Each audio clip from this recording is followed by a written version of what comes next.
प्रेमाची गोष्ट या मालिकेच्या 13 फेब्रुवारीच्या भागामध्ये सावनी आता मुद्दाम मुक्ताला चिडवत असते आणि ती सांगत असते, कसं आहे ना, खरं तर सागरने सगळ्यात पहिलं तुला क्लिनिकला सोडायला पाहिजे होतं, कारण त्याला माहिती होतं ना की इकडे आल्यावरती उशीर होणार आहे म्हणून. मग तुला क्लिनिकला न सोडता तुला पण इकडे घेऊन आला आणि तुला पण उशीर केला. अगं माहिती आहे का तो इकडे का आला ते? माझा न चुकून सागरला कॉल लागला होता. त्यावेळेला मी बोलत होते की मला न चिंबोरी खाण्याचं खूप क्रेविंग आहे.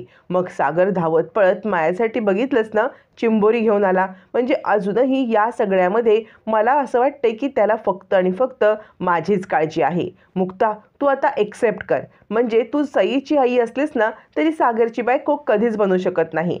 सागरनी जरी मला डिवॉर्स दिला असला ना तरी त्याला अजूनही माझीच काळजी आहे, त्याचं अजूनही माझ्यावरतीच प्रेम आहे. मुक्ता म्हणते, हो बरोबर आहे, तुम्ही म्हणताय तेच बरोबर आहे. ॲक्सेप्टन्स आहे ना ही सगळ्यात महत्त्वाची गोष्ट आहे. सगळ्यात महत्त्वाची गोष्ट आहे ॲक्सेप्टन्स. आणि आता तुम्ही ते सुद्धा ॲक्सेप्टन्स एक्सेप्ट करायला शिका, कारण तुमचा संसार ऑलरेडी मोडलेला आहे आणि सागरने तुम्हाला डिवॉर्स दिला आहे. असं म्हणत मुक्ता आता इकडे सावनीला सडेतोड उत्तर देते. चिडलेली सावनी थोडंसं लांब जाण्याचा प्रयत्न करते तर सावनीचा पदर हा तिथे असलेल्या रेलिंगमध्ये अडकतो. ती मागे वळून पाहते आणि ऑलरेडी चिडलेली सावनी तो पदर ओढून फाडून काढण्याचा प्रयत्न करत असताना मुक्ता म्हणते, थांबा, मी काढून देते. अशी घाई करणं चुकीचं आहे. असं म्हणत मुक्ता आता सावनीचा जो अडकलेला पदर आहे तो पदर काढते आणि म्हणते, हे बघा, म्हणजे सागर चिंबोरीचा टिफिन घाईघाईत घेऊन आलेले आहेत, पण तो टिफिन मला नाही वाटत तुमच्यासाठी आहे, कारण ज्याच्यासाठी तो टिफिन आणलेला आहे ना त्याच्याशी ते बघा आतमध्ये बोलत आहेत आणि मला असं वाटते म्हणूनच तुम्ही बाहेर आहात ना. म्हणजे एक्सेप्ट तुम्ही करा की सागरने आणलेला हा चिंबोरीचा टिफिन तुमच्यासाठी नसून हा आदित्यसाठी होता. असं म्हणत मुक्ताने आता बरोबर षटकार मारत सावनीला अगदी क्लीन बोल्ड करून टाकलेलं असतं. मुक्ताला अचूक हुशार समजून सावनीने खूप मोठी चूक केलेली असते. तोपर्यंत आता मात्र इकडे सागर आदित्यकडे येतो आणि आदी बाळा, तुला चिंबोरीचं कालवण खूप आवडतं ना, हे बघ मी तुझ्यासाठी चिंबोरीचं कालवण घेऊन आलोय. अरे तुला माहिती आहे का, मी लहान असताना सुद्धा मला चिंबोरीचं कालवण खूप आवडायचं. म्हणजे ना बापू मला स्वतःच्या हाताने तोडून द्यायचे, तांगडे आहेत ना ते सगळं, आणि तेच मी तुला पण भरवायचो. माहिती आहे का, तुला आठवतंय का? आणि तुझ्या आवडीनिवडी अजूनही तशा आहेत.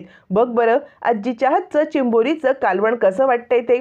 असं म्हणत सागर आता चिंबोरीच्या कालवणाचा टिफिन उघडून आदित्यच्या समोर ठेवतो. आदित्यला वासाने खूप भूक लागलेली असते, पण ऑलरेडी हर्षवर्धन आणि सावनी यांनी सागरबद्दल चुकीचं भरवल्यामुळे आता मात्र आदित्य म्हणतो, हे बघा, आवडीनिवडी बदलतात आणि तुम्हाला काय वाटतंय माझ्या आवडीनिवडी तशाच राहिल्या असतील का? नाही, माझ्या आवडीनिवडी बदलल्यात. यावरती सागर सांगत असतो, हे बघ, तू कोणत्याही प्रकारची लाज बाळगू नकोस बरं. म्हणजे मी आत्तापर्यंत मोठा होतो ना तरीसुद्धा बापू मला स्वतः त्या चिंबोऱ्या फोडून त्याच्या आतलं खायला द्यायचे, माहिती आहे का? तसंच मी तुला देऊ का? यावरती चिडलेला आदित्य म्हणतो, मी तुम्हाला सांगितले ना, मला तुमच्याशी कोणत्याही गोष्टीशी बोलायचं नाही आहे. तुम्ही आत्ताच्या आत्ता इथून निघून जा बरं. माझ्या आवडीनिवडी बदलल्यात आणि आजीच्या हातचं कालवण तर मी खाणारच नाही. असं म्हणत आदित्य आता सागरला तिकडून जायला सांगत असतो.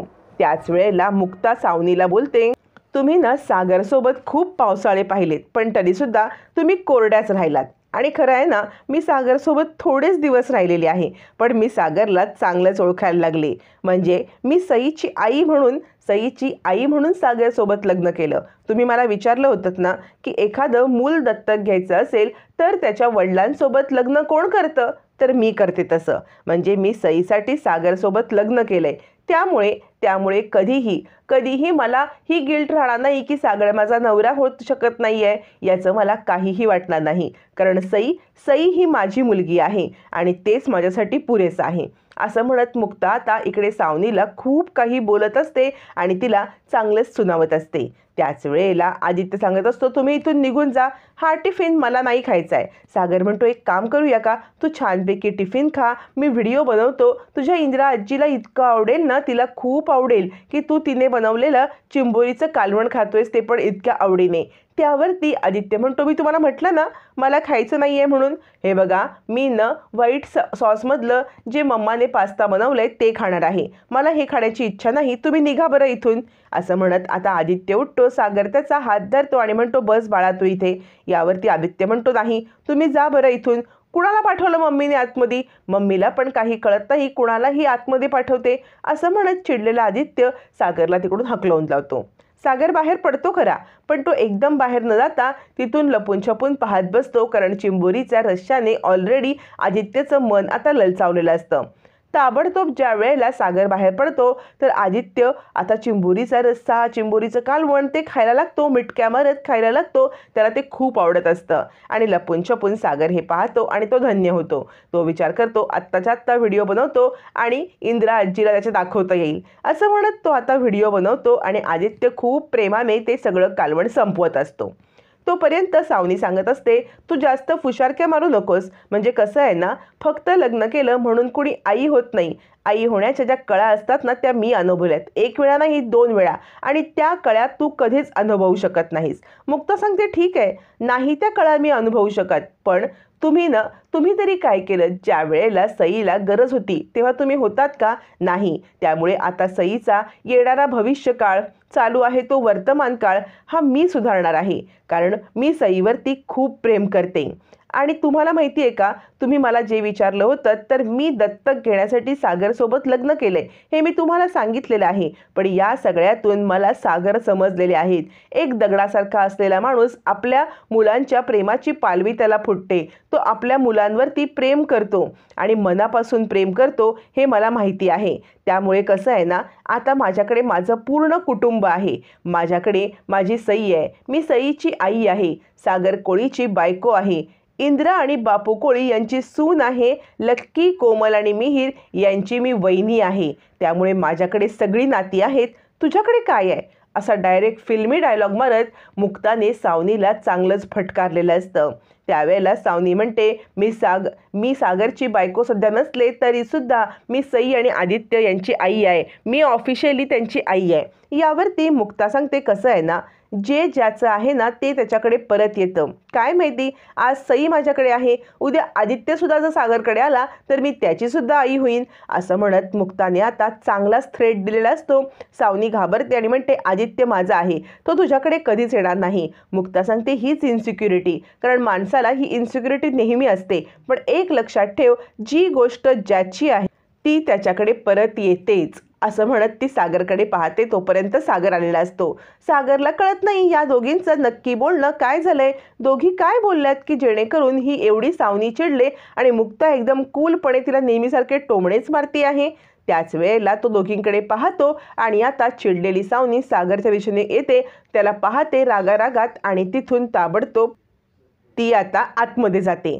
आतमध्ये गेल्यावरती आता मात्र सागर हा आता मुक्ताकडे येतो आणि मुक्ताला म्हणतो, काय झालं, म्हणजे तुमच्या दोघींच्यामध्ये काही बोलणं झालं आहे का? यावरती मुक्ता सांगते, त्या मला सांगत होत्या की तुम्ही हे चिंबोऱ्यांचा रस्सा घेऊन आलात ना, हा धावत पळत त्यांच्यासाठी घेऊन आलात. त्यांना चिंबोऱ्यांचा रस्सा खाण्याची क्रेविंग झाले म्हणून तुम्ही हा रस्सा घेऊन आलात असं त्या मला सांगत होत्या. सागर म्हणतो, नाही नाही हं, ती काहीतरी चुकीचं सांगते आहे. म्हणजे मी हा रस्सा आदित्यसाठी घेऊन आलो. तिचा फोन ज्या वेळेला मला आला ना तेव्हा ती आदित्यसोबत बोलत होती. आदित्यला ती सांगत होती की तुला चिंबोरीचा रस्सा हवे ना, मी इंदिरा आजीला सांगितलं असतं पण ती बनवत नाहीये आणि हे मी फोनवरती ऐकलं म्हणून मी हा रस्सा घेऊन आदित्यसाठी आलो. यावरती मुक्ता म्हणते, मला माहिती आहे, तुम्ही मला कोणत्याही प्रकारचं एक्सप्लेनेशन द्यायची गरज नाही आहे, माझा तुमच्यावरती तेवढा नक्कीच विश्वास आहे. असं म्हणत मुक्ताने एक पाऊल पुढे टाकत सागरसोबत भांडणच न करता त्याच्यावरती विश्वास दाखवल्यामुळे सागर 2 पावलं पुढे टाकतो. घरी आल्यावरती सागर आता आपल्या वॉर्डरोबमधला अर्धा भाग पूर्णपणे रिकामा करतो. म्हणजे आपले जे कपडे आहेत ते फक्त अर्ध्या भागामध्ये अरेंज करून अर्धी साईड पूर्णपणे रिकामी करतो. तोपर्यंत मुक्ता आता रूममध्ये येते. सागर म्हणतो, माझ्या वॉर्डरोबची अर्धी बाजू रिकामी केली. मुक्ता ते पाहते आणि म्हणते, जसं की नाही ही अर्धी बाजू रिकामी करून ते मलाच देणार आहेत. आणि ती थोडीशी थबकते, का बरं यांनी मोकळी केली असेल अर्धी बाजू? त्यावरती सागर म्हणतो, माझ्या वॉर्डरोबची ही अर्धी बाजू आहे ना, ही तुमच्यासाठी, तुमचे कपडे तुम्ही याच्यामध्ये ठेवू शकता. मुक्ताला कानावरती विश्वास बसत नाही. हा कडू कोळी आपल्याला बॅगमधून कपडे ठेव आणि घे करणारा आपल्याला वॉर्डरोब रिकामा करून देतोय. असं म्हणत मुक्ता खूप खुश होते, आभार मानते आणि आता अर्ध्या वॉर्डरोबमध्ये आपले कपडे व्यवस्थित ठेवते. तोपर्यंत चिडलेली सावनी सांगत असते, ही मुक्ता माज करते, हिच्या नात्यांचा माज मला दाखवते, हिच्या नात्यांचा माज मी नाही ना उतरवून ठेवला, हिची सगळी नाती हिच्यापासून हिरावून नाही घेतली तर मी पण नाव नाही सांगणार सावनी, असं म्हणत ती हर्षला चिडून आता सगळं सांगत असते.